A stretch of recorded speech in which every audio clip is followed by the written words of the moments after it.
Do you need a drink? It's all right. What's going on, everybody? Welcome to another episode of the Hustle Lounge, starring me, myself, Graham. What's good? It's your boy Chris. I'm back again. What's up, y'all? It's Big Show. Back with another one, man. Another episode. Before y'all do anything, man, like, comment, subscribe. Y'all know what to do. And if you're listening to audio only, please share, please subscribe. Apple, Spotify, just go ahead and knock it out. But hey, today is Monday. It's a big day because it's Monday, right? And we're here. We have a special guest today. And we'd like to respect everyone's time because we have a rambling problem. But we'd like to welcome to the show Sean Love. He's a realtor out of the DC area. And I'll let you introduce yourself, sir. Awesome. Well, thanks for that, Graham. I appreciate you guys having me on today. Sean Love. I am a realtor out of the DC Metro. I've only been Sean Love for a couple of months now, so some people may know me as Sean Drummond. My wife and I couldn't decide on a last name that we were going to take together, and it was really important for me as we were building a family to have a common last name. So we couldn't decide. She didn't want to take mine, I didn't want to take hers, so we just picked a new one altogether. So we are now the Love family. that's dope. Yeah. I ain't never. It's got a nice ring to it. Yeah, it's catchy. Yeah. I can appreciate it. Yeah. So I'm a realtor here out of the DC Metro. I've been doing this for about 5 years now. I am a prior military guy as well. I used to do intel work in the military. I've been overseas in Iraq and Afghanistan, and one too many nights I was working, I decided that real estate was going to be the next jump for me, and that's just where I went into. Okay. And how long? You said you've been doing it 5 years. Are you an agent? Are you a lender? Are you a broker? Yeah, so I'm a real estate agent. I came into real estate back in 2017. I had just come back from Iraq. I was getting out of the military at the time. I really just decided that it was not going to be what I needed to be doing. So got out of the military and I was doing defense contract work. I actually went to go work for the Army and they had me working nights. I literally had been back home for a month. I went and joined them. I was actually a government employee at the time. I was working nights. My hours were Thursday night from 11 p.m. I would work until the morning at 7 a.m. and I would do that Thursday, Friday, Saturday, Sunday, and Monday. And I would have like Tuesday and Wednesday off. And after about the first 2 weeks of that, I said, this is just not for me. And that's when I decided to kind of get into real estate a little bit more. And that's when I really made the decision to go full time and really pursue getting a real estate license. Originally, my goal was to just be a real estate investor. And I thought that I just needed a real estate license to be a real estate investor. I don't know how many people you've talked to already that have figured that out, that you don't at all. You definitely don't need that.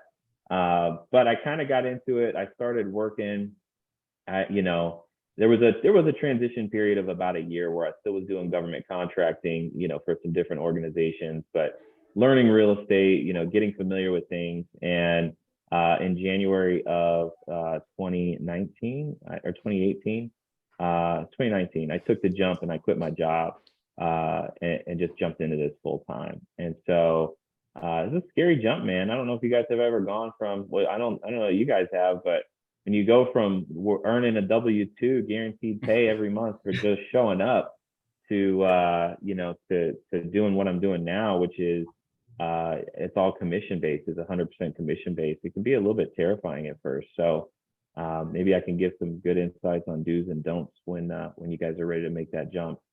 Yeah, for sure. I like one thing you said. You say you took a leap, right? A lot of people are afraid to take that jump because they don't know where they're gonna land, if they're gonna sink or swim. They don't know what's gonna happen. So the fact that you did it, knowing that you don't know what's gonna happen, that's what it's all about, that taking that leap just to put yourself out there. Yeah.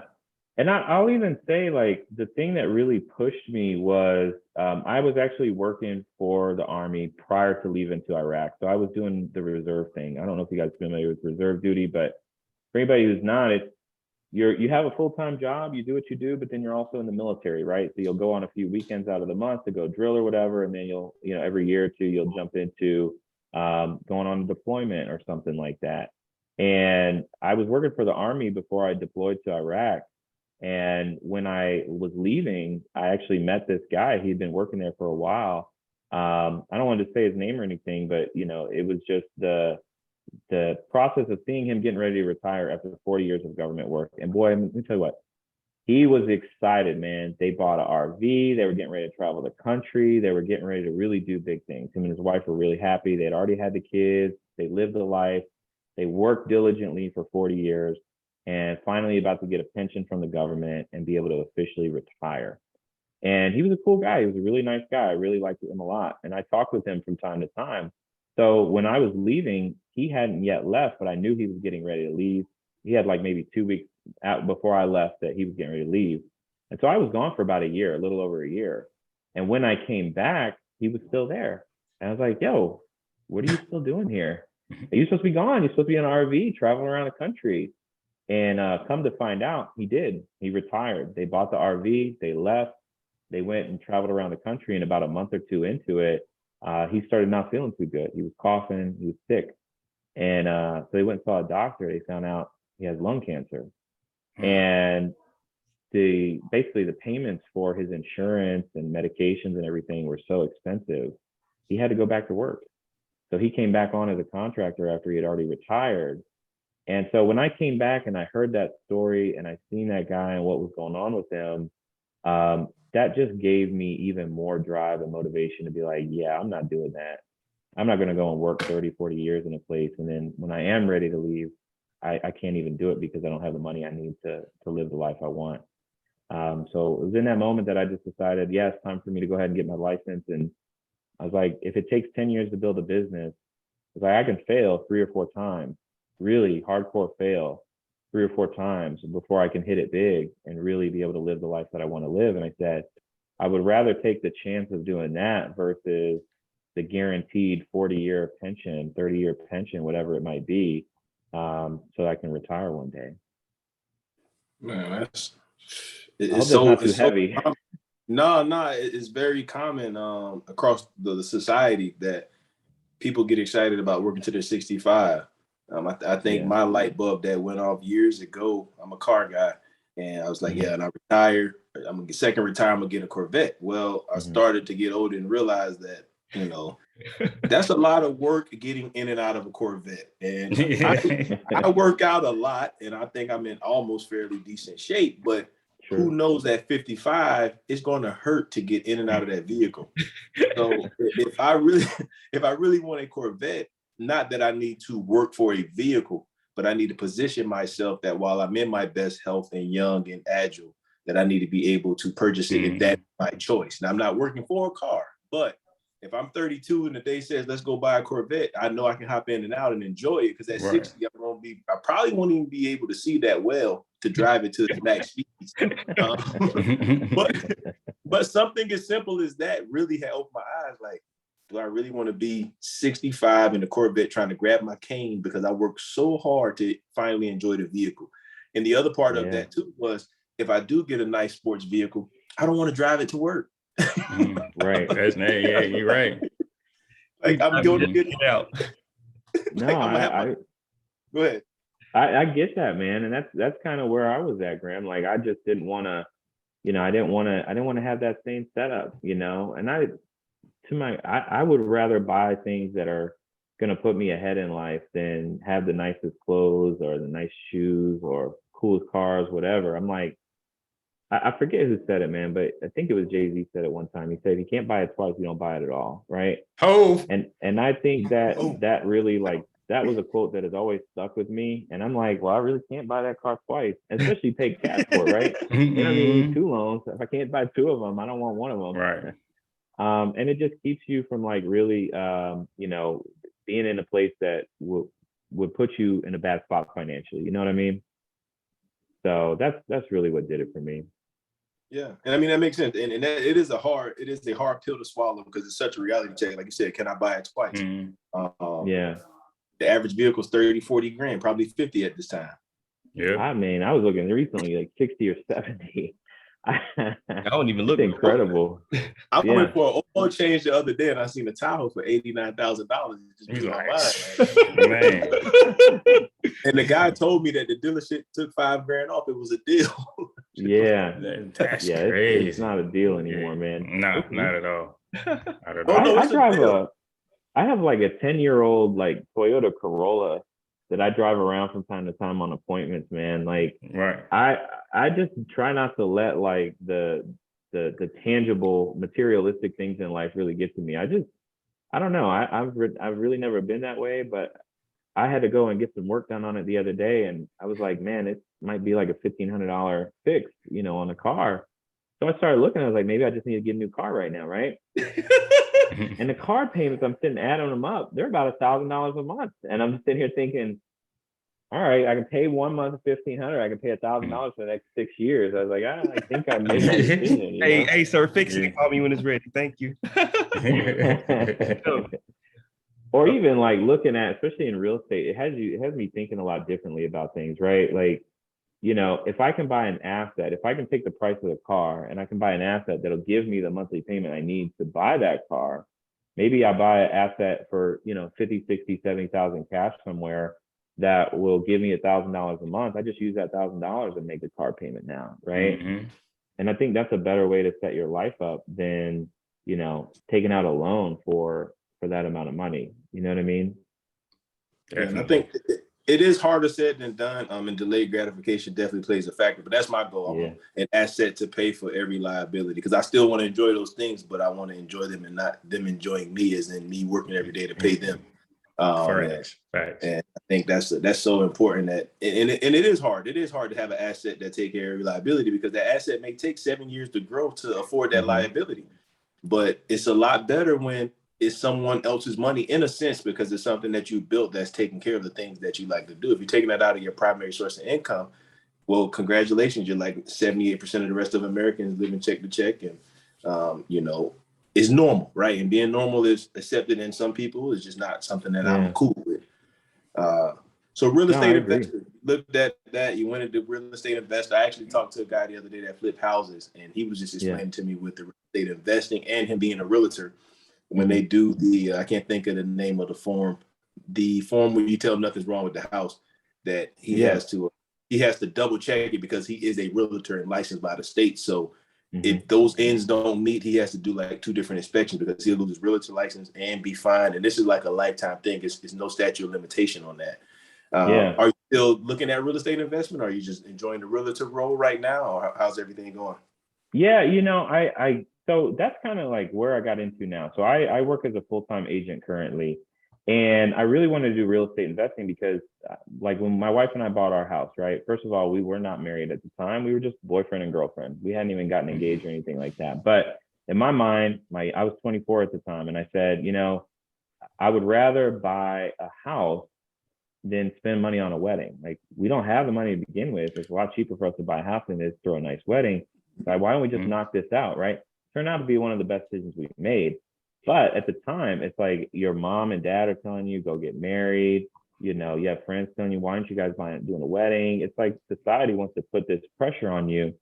And I wasn't really feeling it. I've just always been that mindset of I'm going to do what I want to do. I'm going to do what I think is right for me. And that was honestly one of the best things that we did. So yeah, real estate investing, how do you bring those two things together, right? Being the investor and the agent. I think it is pretty easy to do it. You get the inside scoop being a real estate agent, right? The hard thing I think for people to really bring together or mesh is that, and I did this too. My first year in real estate, like I didn't really sell anything. I just kind of was there existing. I absorbed information. I didn't really look at it in the way I should have been looking at it because I was very self-centered getting into the business, right? I was very selfish about my goals. I was like, I'm going to sell houses so I can make a bunch of money, right? And that is something that one of my mentors came to talk to me about. It's called commission breath, right? People can smell you coming after their equity. They can smell you coming after their assets. And if you're only in it for a self-interested reason, you're not doing it to help your clients achieve their goals. Because the reality is the best agents out here, like they literally do, they help their clients achieve their goals, whether it's buying a home, selling a home, buying an investment, selling an investment, whatever it is. And if you take that on, you take your clients' goal on for yourself, whatever you charge them, that's what you get paid for doing a good job. But if you don't do the good job first, you never get paid for it. So in my mind, I had it all backwards. I'm going to make a bunch of money first.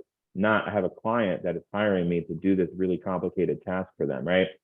And so that's what I had to get, figured out for me at the end of the day was that. And so ultimately what happened for me was I joined a team and organization that gave me that mindset to go after. And that was where my mentorship came from for the first couple of years.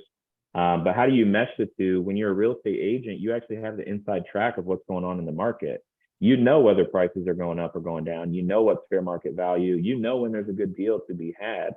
So if you go to a seller and the seller has a home that needs work or has issues or whatever, you know what those issues are, you know how much they cost. It's very easy for you to say, you have two options, Mr. Seller. You can either sell this house for cash, right? And here's roughly what the price is that you're going to get, or you could go to the open market. You'll get more for it, but it's not going to be market value, right? If homes are selling for $500,000, your home needs $60,000 worth of work to get it to $500,000. Somebody's really only going to pay maybe $380, $400 for it, right? So, hey, I'll give you exactly what an investor would buy it for, maybe a little bit more because I know exactly what's wrong with it. Just sell it to me and I can do that for you, right? Now, when you present those two options to people and you present it clearly with what they understand, then you're in a place where you're helping them by giving them the education they need. And what I tell my clients all the time is like, you are going to make the right decision for you and your family, right? I'm not the one that's going to make the decision. You are.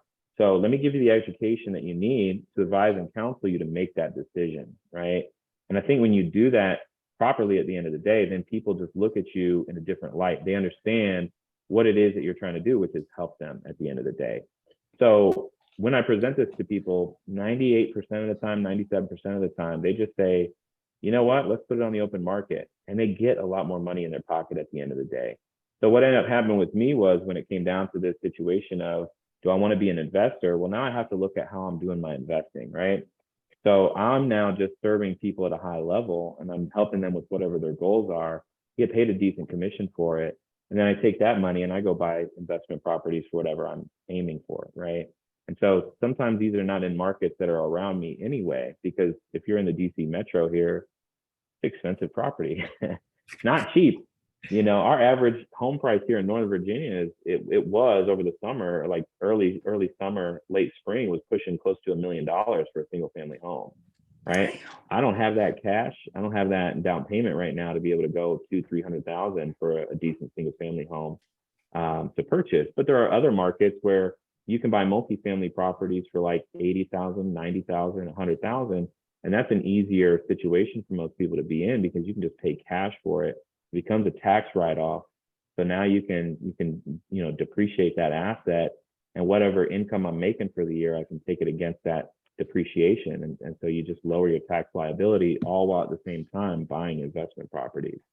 So that's something that my wife and I are going to do this year also, is take advantage of that. But yeah, so the opportunities for investing in the traditional sense like that, I haven't seen as many of them, but I think it's just because of the way that I go about my business.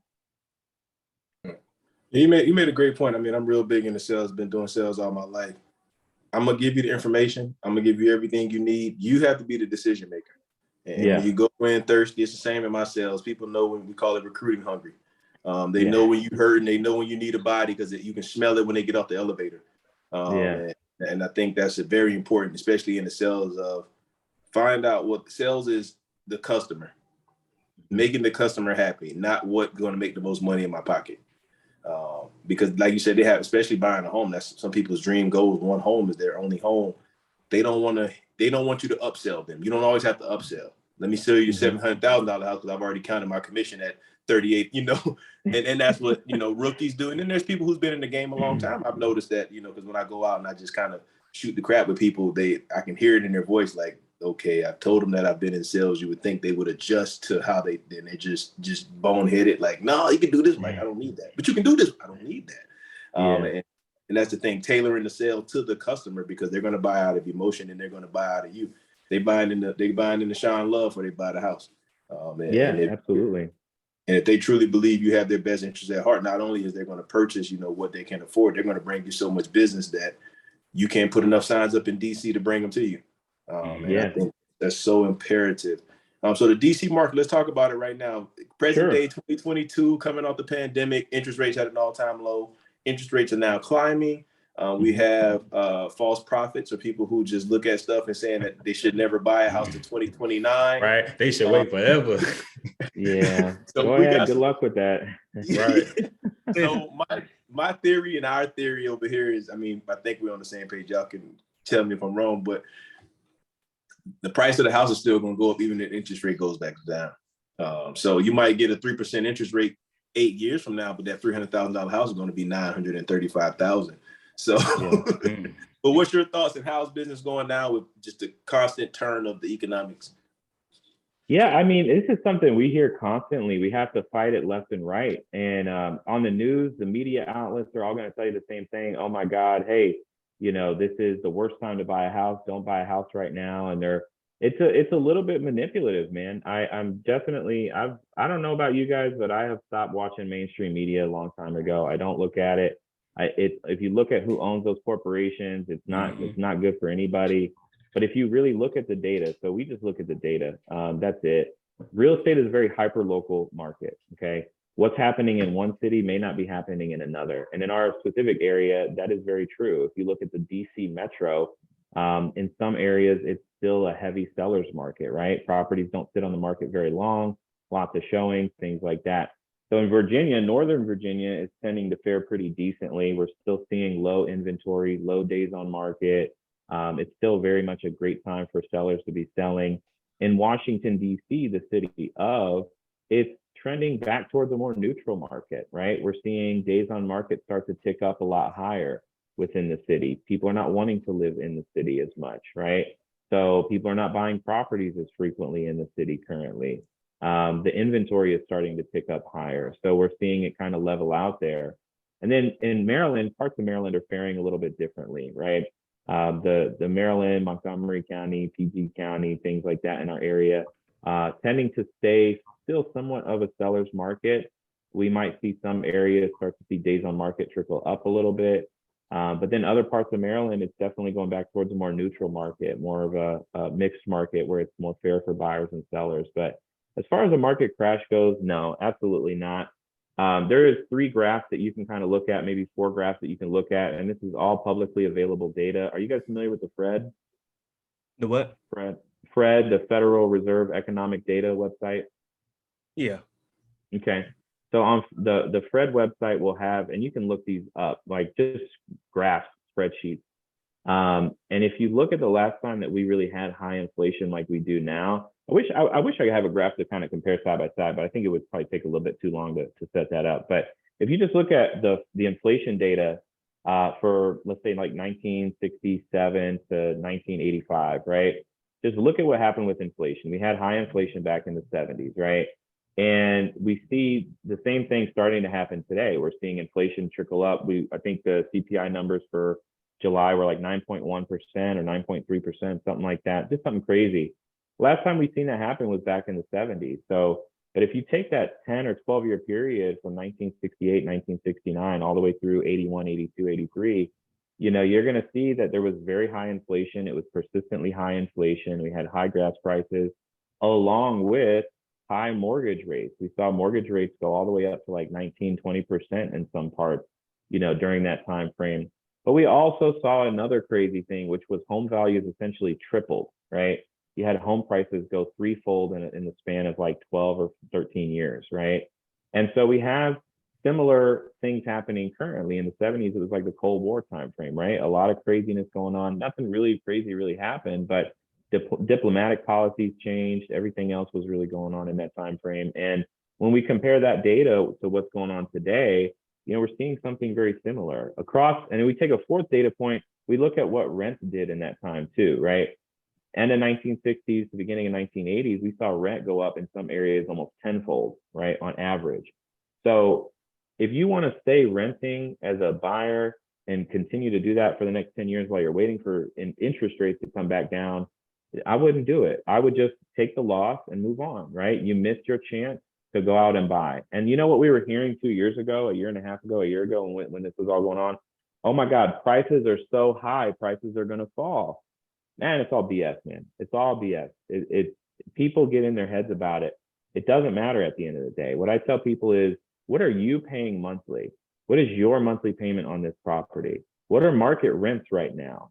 Is what you're paying monthly about the same as what market rent is?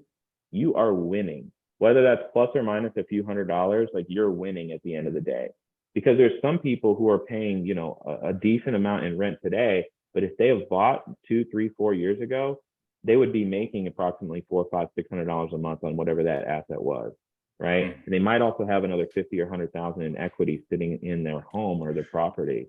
And so I just think that this whole conversation of, you know, real estate markets crashing, it's kind of a myth. If you look right now, BlackRock, I looked at the other day, they have $50 billion queued up to go buy real estate when the market is supposed to crash, right? Whatever that looks like. Well, what does a crash really mean? I mean, are we talking about, we had property values go up 40% in 2 years. Is a crash of 15 or 20% really that significant? So that means over the last 3 years, we saw property values go up 20%. Okay, well, where's the bottom really going to fall? Nobody really knows. So I tell people all the time, like, if this is something you're interested in, just look at the rent. What's the rent going to be on it? Can you make a profit on it? If you can make a profit on it, then you can buy it, right? It's all relative. And then 30 years from now, when you go to sell this asset, if you ever do sell, I am team never sell, hashtag never sell, right? I'm not, I don't think you should sell it, you know? Right. And I tell clients that all the time too. But yeah, that's what I tell people. This market, it's definitely a time to buy.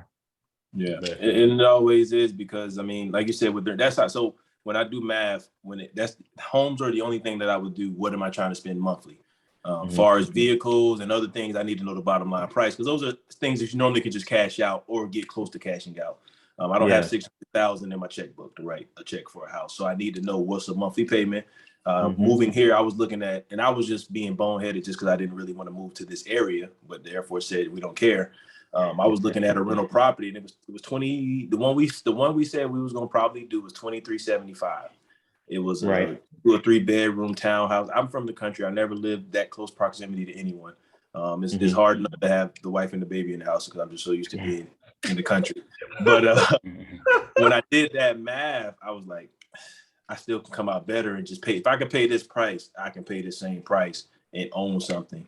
And I came in way cheaper. And I'm just like, I'm glad that I drove 8 hours here and the guy let somebody else sign for it.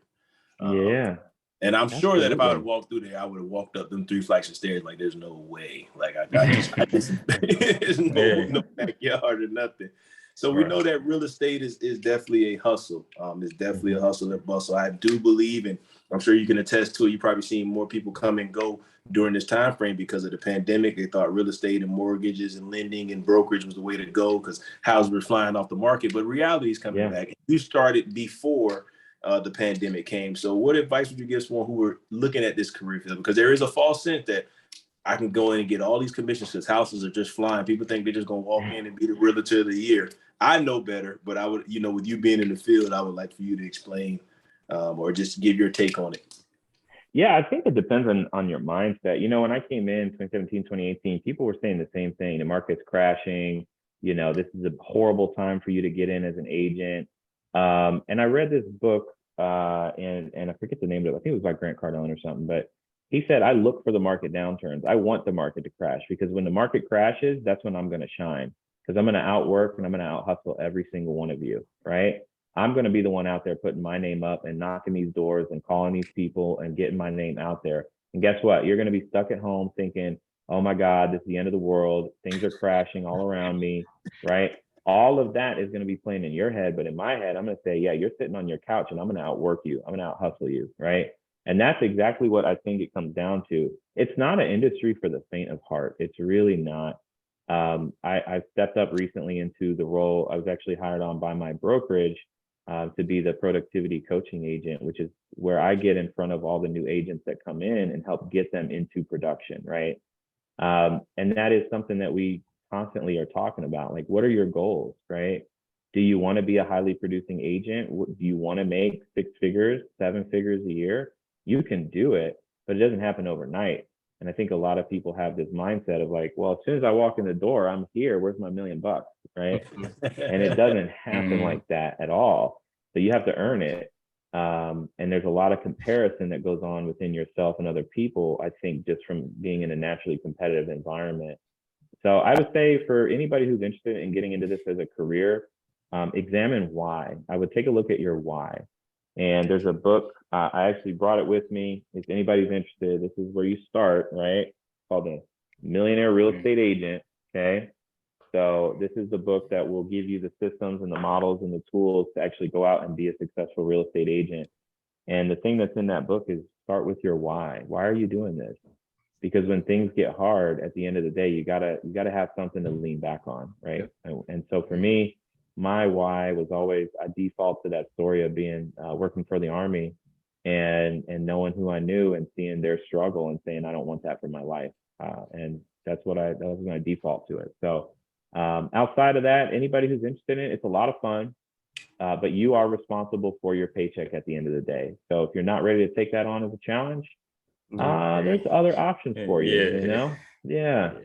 Not to discourage anyone, but I think people blew a lot of smoke up my butt when I was starting, and I definitely didn't like that. They're like, oh yeah, you'll be really successful, no worries. And I am, but there is a lot of trial and tribulation and heartache that comes along with it. So just be prepared to face that, and it's not all roses and, you know, flashy cars over here. Like, there's a lot of people I know that put on a lifestyle and pretend to be that person, but they really are not. They're paying dearly for it.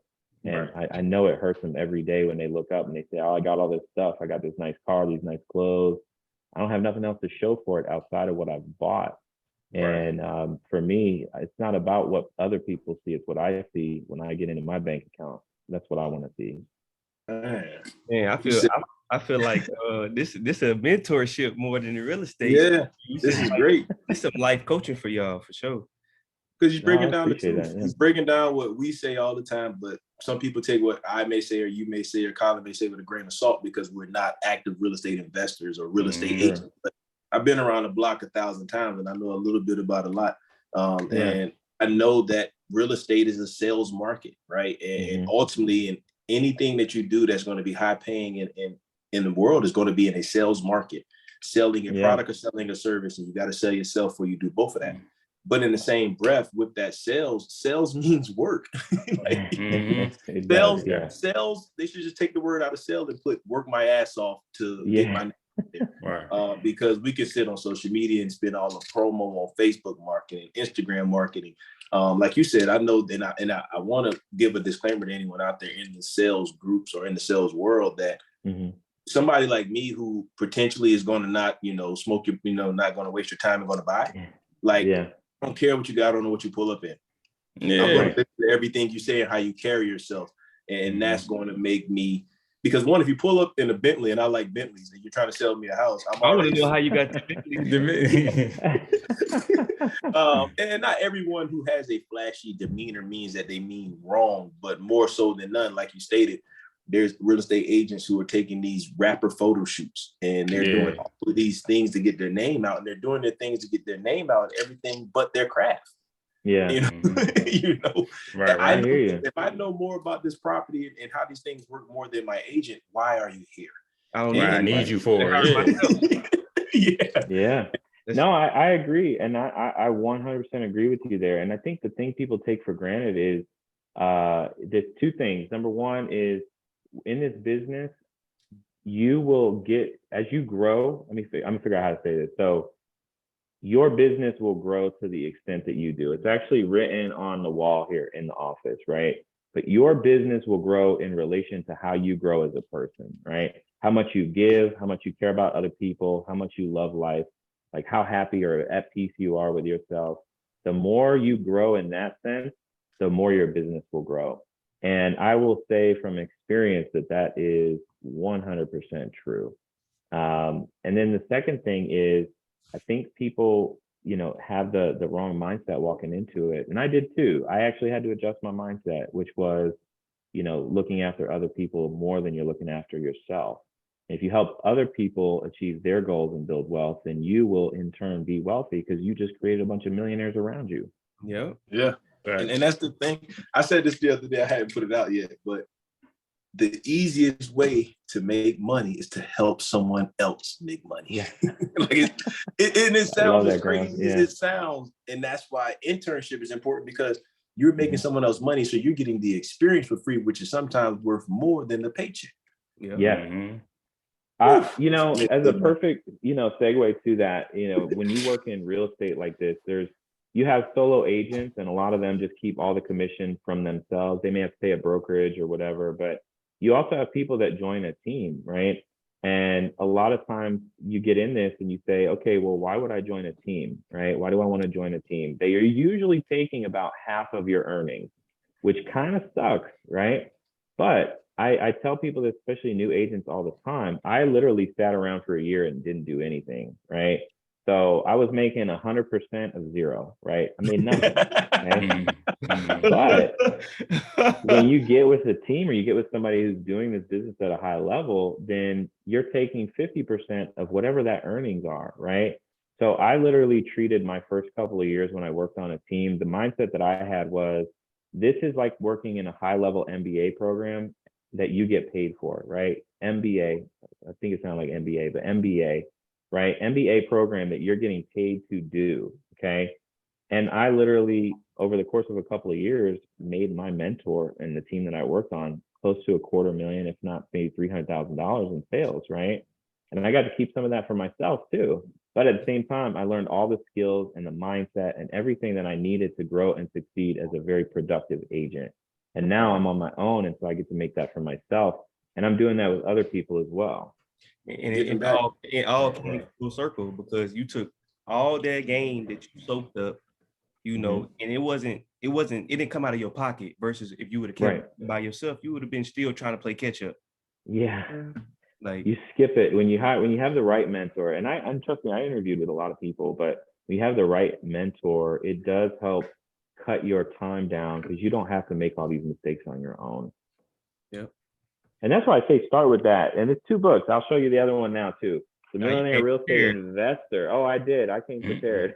Millionaire Real Estate Investor, because it gives you every time the MREA, we call it the MREA, the red book, right? Millionaire Real Estate Agent. But there's all of these systems and models that you literally, if you just do what this book says and you build a business similar to what's in this book, you will be successful.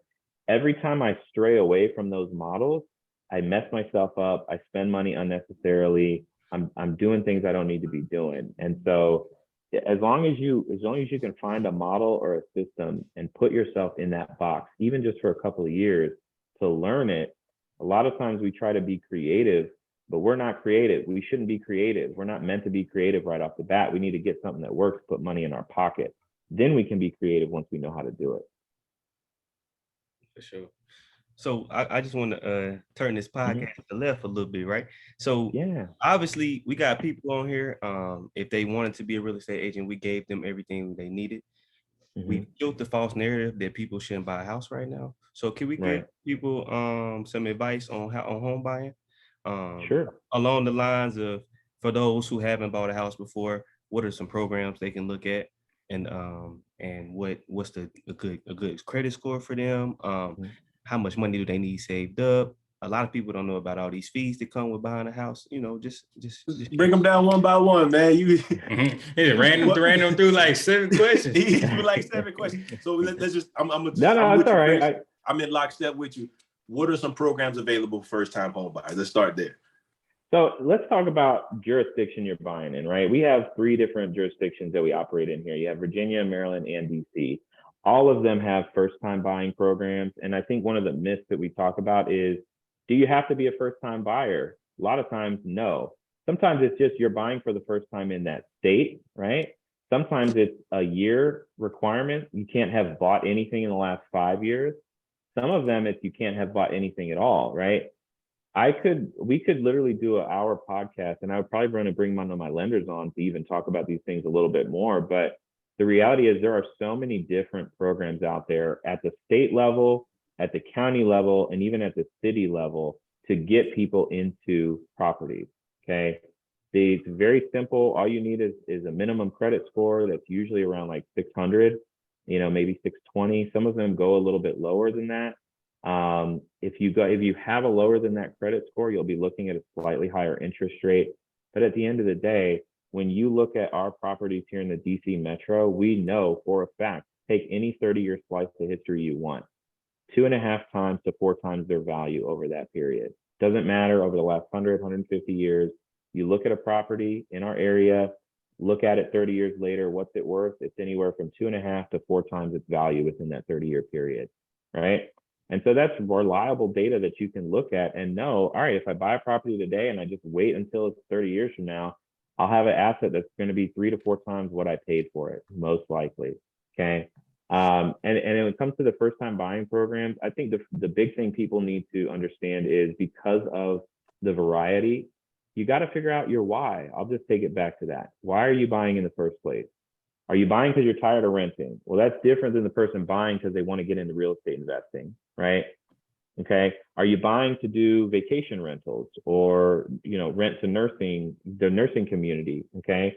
Or executive management, whatever that is. All of that can happen in our area. If you're just buying straight out a home, you'd probably want to do a first time buyer program.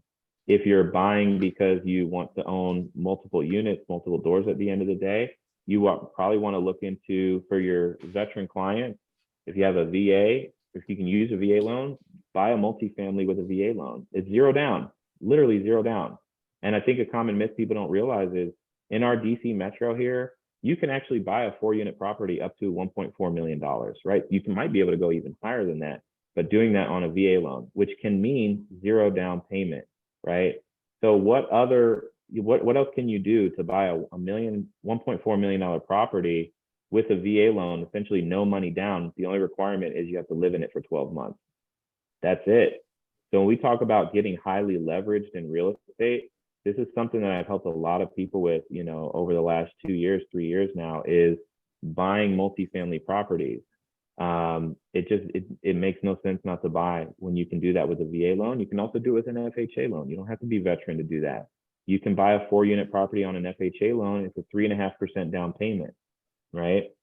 So you can get highly leveraged with real estate in that regard. But a lot of times the first time buyer programs will either give you a grant or they will give you a second trust. So you have your first trust, which is the primary mortgage. That's like 97% of the home's value. The second trust could be anywhere from 1%, 2%, 3%. And that's usually your down payment. And they'll give you that as a second trust. And they'll either do that via second trust or a grant. So it lowers the amount of money that you need out of pocket to actually buy something. We help a lot of renters. I know I'm like going all in on this right now. So if I'm saying too much, just let me know. But all right. So the perfect scenario that I tell people with is if your lease is up, you can become a buyer very, very easily. You need a security deposit and first month's rent. With rates having gone up the way that they have, the market has now become less saturated with buyers because people are skittish about the market. They don't know where it's going. So for you as a tenant, someone who is renting, or maybe someone who wants to buy a new property, let's say your rent is $2,000 a month. I think that's a fair rent for like a 2-bed, 1-bath, 2-bed, 2-bath in our area, maybe a little more than that, but let's just use $2,000 a month as an example. You're gonna need a security deposit and first month's rent to sign a new lease. That's $4,000, right? In most of our area, if you're buying as a first-time buyer, you're gonna need a 3% to 3.5% down payment, okay? So let's just take that as an example. You're also going to need anywhere from 2.5% to 4% for closing costs. Okay. So all in all, you're going to need anywhere from 6 to 7% cash out of pocket to buy any property. Okay. With the first time buying programs, most of them will give you between 1, 2, or 3% towards your down payment, either in the form of a second trust or a grant.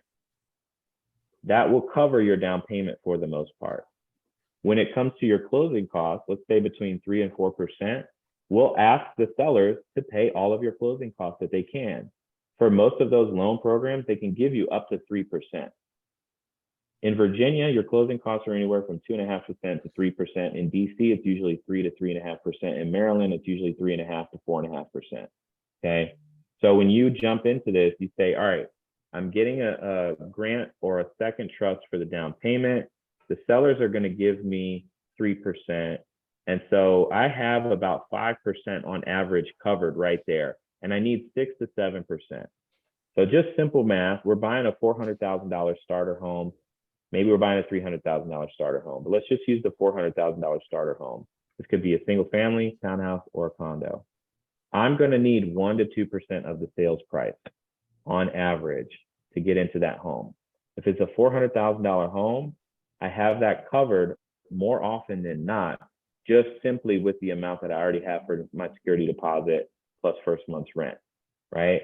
And so sometimes there's a little bit of money that can be made up either through a retirement account, or depending on the county or jurisdiction you're in, there may be additional loan or grant programs for you to cover that difference. A lot of people don't even realize this, but there's so much money that goes to waste every year in our area for those programs. And the city, the county, the state doesn't care, because when you buy a property, you're now paying property taxes. Uncle Sam is happy because you're paying property taxes.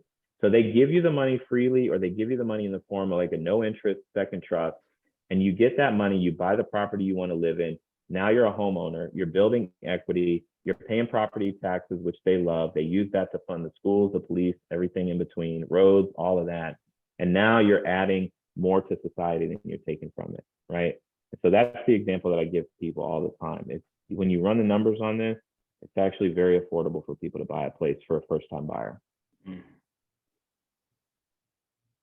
Hey, Does that make sense? most I know it's a Yeah. lot, man. I can break it out more if I need to, but we're gonna need a part 2. Yeah, for sure. Definitely. Yeah, definitely need a part 2. You killed all of it. You gave them percentages, and you made a. I mean, I'm sitting here. I didn't even know about the jurisdiction changes and some of those ins and outs. That's why the expert. Mm-hmm. Yeah, and it's really just getting you in touch with the right lender who can help you with those programs, because everybody's situation is unique. And I'll give an example. I'm working with a throuple right now, and they originally came to me as a couple, and I said, okay, you guys are trying to buy a place, like let's talk about it. And it came to be that there's actually 3 of them in the relationship, and I know this is common, and getting more common, I think, from place to place. They talking about like a polyamorous relationship? Yeah, a little polyamorous relationship. And they thought they wouldn't be able to buy because for the 2 of them, because they're a married couple, but then there's also a third person that's in the mix. And so they didn't think they could have all 3 of them on the deed. They didn't think they could buy this place all together. And the reality is that you actually can. But me as your agent, if you don't share with me all the details of what's going on for your unique situation, I don't know how to advise you. Right. And so a lot of what's standing in people's way is their own fear about the unknown, right? And so if you just tell me what's going on in your life, what's going on in your world, I can assist you. Mm-hmm.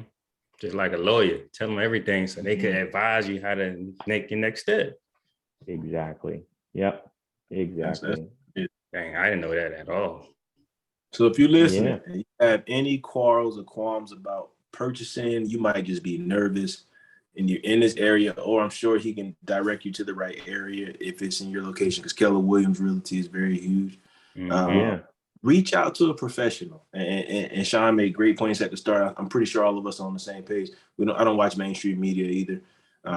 It doesn't help me. And all they do is instill fear. So when they instill that fear in you, you got the BlackRoll company with $50 billion ready for you to be scared so they can capitalize. Right. I mean, it's the oldest trick in the book. And as long as you get caught up in the media, which is paid media to say things, ding, ding, ding, they're paid. It's the reason why they're there. We have to start deciphering through that, because you'll live in fear and be a puppet your entire life if you don't step out of the box. Go ahead, Chris. I was gonna say, while you talking about like media, like sometimes it's Facebook. Like these people, some of these people not even watching the news. They're watching people on Facebook make posts about homes who don't even own homes. Yeah. Don't have $1 million portfolio on real estate, who aren't an agent, who aren't a lender. It's just regular people just talking. And it's a popularity thing, though. Popularity will lead you right to poverty. Yeah. I don't try to be the most popular person out here. I feel like Graham, you touched on this a little bit, was, this is a business. One of my mentors used to call it a belly to belly business, right? It's you're in front of somebody. When they know you, they like you, they trust you, they'll want to do business with you because they respect what you have to say and they know you're on top of your game. So it's not even being on social media. You're right. It's popularity contest. You just want to stay away from that if you can. Yeah, I'd rather be unknown and paid than popular and impoverished. Whatever. Yeah. Yeah. Cut that edit. I don't know what I was trying to say. That's crazy, Anything else, though. realty we have? We're gonna let them get back about an hour in. I know we steered that conversation and went nice and deep. I appreciate it though. No, my pleasure, man. I'm just trying to give you as much as I can. I know you got a lot of people out there that are probably like just trying to figure it out. I would tell them just take the long game with it, man. Real estate is not a get rich quick scheme, and if you treat it as such, you will find yourself very broke very quickly. So take the long game. It's a slow growth asset. You can't sell a house overnight. If you do, you're gonna take a big loss on it. And that's my big thing right there. Is just keep that in mind. Take it slow. Man, I just want to tell the people, man, do not wait to buy real estate. Buy real estate and wait. And just, it's gonna come back 30 years. Come on, hustle. You know I got the gems, man. What's wrong with you, man? Calling on it. Yeah, I mean, I'm looking right now. We got a problem with as far as the trucking goes, just with parking. I'm like, let's just go find some land. Like, let's just buy some acres. We'll figure out the rest later. It might turn into a strip mall that we resell. Who knows? You know what I'm saying? Yeah. That can go hand in hand, a little trucking lot with this thing stripping. Hey, man. Yeah. Every truck stop started out as a parcel of land. Every mall started out as a parcel of land. Somebody bought some acres that got development. And as Sean said, sometimes they take 10, 20, 30 years. Quick story, Master P from New Orleans, he bought some property when he had that life insurance policy before he started his rap company. He didn't even disclose the number because they were so outrageous, but that same property that he bought for like a couple thousand, $5,000-$6,000 at that time in the 80s or 90s turned into like one of the biggest malls in New Orleans. So they paid him a lot to get in the way Master P thinks. I'm sure he sold them some and left some in to get some dividends. Yeah. So there's a guy I know, he's on social media. He's an older guy. He's got lots of experience. His name, I think he's British or Australian or something. His name is Dolph DeRoos, DOLFDEROOS. He shares a ton of stories on like commercial real estate investing. And I think one of the big ones he shared was they bought like an empty plot of desert land for like, I think it was like 10 million or something like that. And they basically hired a bunch of excavators. They dug out land from this desert. There's nothing there. And they dug it all out. And then over the course of like 3 years, they filled it up with water and they made like one of the largest jet ski home communities in Arizona or New Mexico. I was like, really? They ended up selling it for like 50 times what they bought it for. And if you can figure out, like, that's one of the things that I'm learning about right now. And that's why I like real estate, is because it gives you so many opportunities. Like if you go into this business, treat it as such that it opens the door to so many other different methods of making money and just building wealth and building your resources. So I'm learning about commercial. I like it a lot. I might jump into that later down the line. Right. So how could the people contact you? Yeah, if they want to get in touch with me, if you just look up Sean Love Home DMV on Google, we should just pop up right there. But if they ever want to book a call with me, I have a Calendly link. It's just by Sean Love. So calendly.com/by Sean Love. Or they can go to my website at lovehomedmv.com. I'd be happy to connect with anybody there who's interested. Yeah, man, I'm just, half the calls that I take with people don't end up being anything. It's just it's guidance, it's putting them on the right track. And if they take the advice and they do what they need to do, then it'll turn into something great for them. But yeah, even if they just want to talk, just let me know. Be happy to Definitely. help. Can't stress enough. Ask the questions, man. You're not gonna know the answer unless you ask. Please ask questions. Yeah, absolutely. Yeah. I'm probably gonna be calling back because it's just so much you gave. I'm over. That's why I kept turning left. I got a calendar here, and it's just scribbled all out. But I got so many notes, and ultimately, we love. We appreciate you coming on the show, just taking time out of your day. Like I said, I know how it is in that area where you got to hustle and bustle. You got to beat traffic. If you don't leave at a certain time, you're not gonna get home. So for sure, Thank you. I'm like, yeah, we definitely appreciate your time. And in the future, we do look at some collaborations. We got some projects and stuff we like to do. But at best, thank you for your time and just sharing all that information of wealth. Definitely want to do a part 2, part 3, a workshop, just a lot of things because you got it and you're giving it back. So we appreciate it. Y'all got anything, guys? Hey, thank you again. Thank you for responding. You reached out. It's a pleasure, and we're looking forward to another episode soon. Thanks, Chris. Definitely. I appreciate it. Colin, Graham, thank you guys so much for having me on. Yeah, let me know if you guys ever want to set something up, man. I'll be happy to do an in-person workshop too if you guys would like. Oh And yeah, we can go over whatever you want to go over. Okay, that definitely. works. Appreciate that. Cool. This is All recorded. All right, guys. This is recorded. Thanks so much. It's recorded. All right, have a good one. All right, we'll see you. All right.